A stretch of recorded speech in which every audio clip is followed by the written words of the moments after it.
All right, you've sent us some really interesting sources on, well, forklifts, a topic maybe people think they know.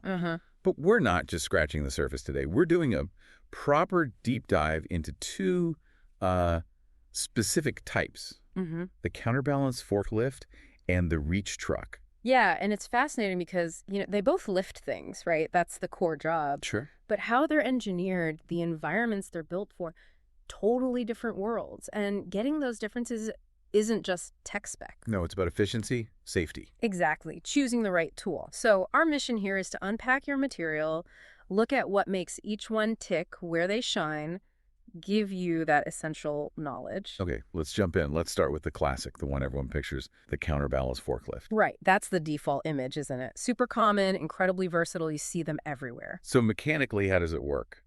Pretty straightforward. Pretty much. The fork sticks straight out the front, simple loading, and steering. It's the rear wheels that do the turning. Oh, interesting. Rear wheel steering. Yeah, sounds a bit odd maybe, but it actually gives it decent maneuverability, even though they can be quite chunky machines. And the name, counterbalance. Yeah. This is the key part, right? That big weight on the back. Absolutely crucial. I mean, think about it. You've got forks sticking out, potentially holding thousands of pounds. Yeah, you tip right over. You would. So that massive counterweight at the rear, it's pure physics. It shifts the whole center of gravity back, keeps the machine stable. It counterbalances the load. That's the genius of it. Allows it to handle some serious weight then. Definitely.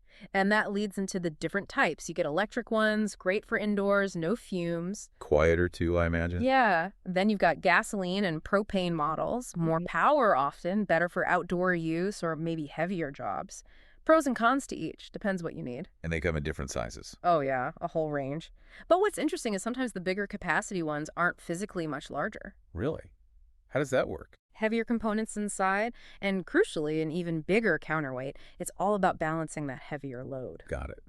Okay, what about where they can actually go? You mentioned indoor, outdoor.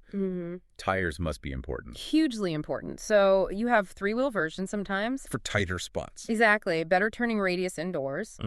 And the standard four-wheel for more stability. But the tires themselves, for smooth concrete, like a warehouse floor, you usually see cushion tires. Cushion tires. Solid rubber. Solid pressed rubber, yeah. No tread. They actually help with that tight turning. But not great for rough ground. Absolutely not. For that, or even just, unfinished floors, you need pneumatic tires, like car tires, basically, with tread. Easy grip, absorbs bumps. Right. And then you get the real heavy-duty ones, the all-terrain counterbalance forklifts. The off-roaders. Kind of. Big, aggressive pneumatic tires, much higher ground clearance. Think logging yards, construction sites, places where a normal forklift would just get bogged down.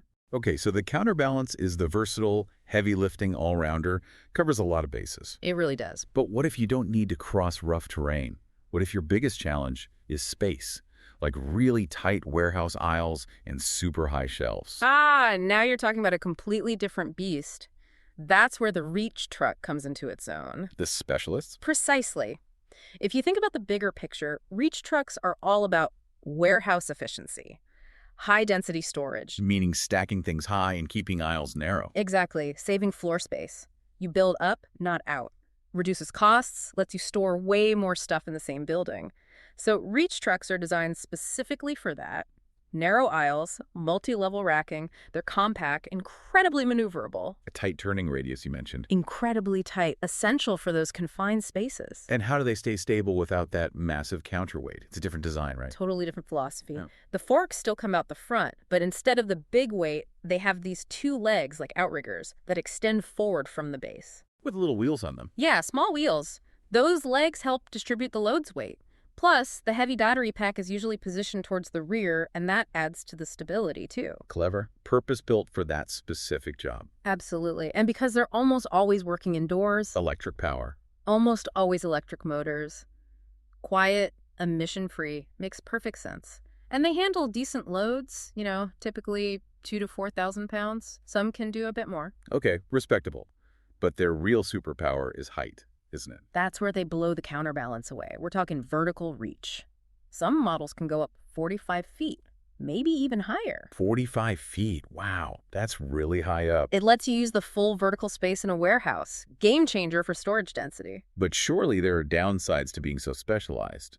Limitations. Oh, definitely. That design, optimized for smooth floors. It means they have hardly any ground clearance. So no uneven surfaces Oh, at all. absolutely none. Flat, smooth ground only. Take it outside onto gravel or rough concrete. Forget it. It's impractical, unsafe. They're indoor specialists. Right, makes sense. Okay, so we've got the versatile workhorse, the counterbalance, and the high-reaching specialist, the reach truck. Let's crystallize those key differences if you're trying to choose. What are the main things to compare? Well, the first, as we've sort of hammered home, is how they stabilize the load. Counterweight versus those front legs and the battery. Exactly. Brute mass versus distributed support. That fundamental difference dictates so much else. Like handling and maneuverability. Right. Reach trucks are designed for agility in tight spots.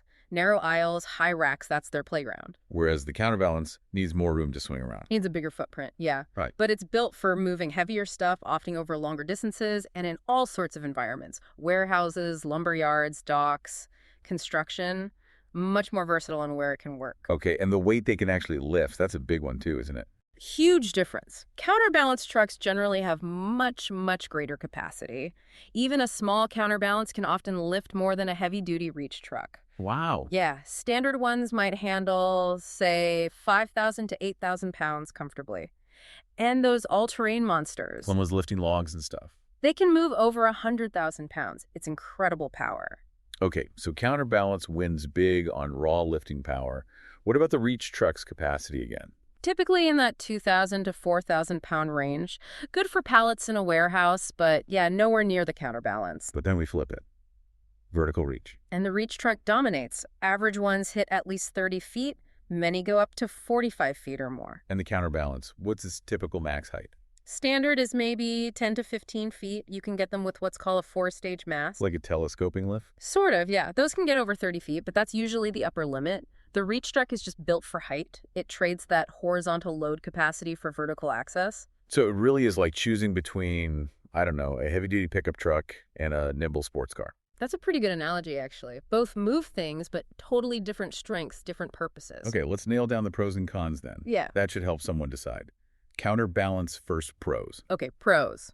Super versatile, handles lots of different tasks. Most common types, so operators are often familiar with them. They're relatively easy to modify if you need something specific. Generally more affordable to buy. Lifts much heavier loads. And they're built tough, very hard-wearing. This is pretty good. Cons. Main ones are the shorter lifting height compared to reach trucks, and they just need more space to operate comfortably, bigger turning circle, bigger footprint. Right. Now, the reach truck. Pros. Precision, that's the key word. It excels in narrow aisles, amazing maneuverability in tight spaces, and that incredible lifting height for high-density storage, that's its superpower. And the downsides. Well, they can be expensive. Some models, especially high-reach ones, cost a lot to buy and maintain. And because they're specialized and operate at those heights, operators really need specific, often advanced training. Plus, as we said, lower load capacity. So thinking about this from the listener's perspective, Yeah. choosing between them isn't just about the sticker price, is it? Not at all. You have to think long-term. How will this machine fit into your operation, your workflow?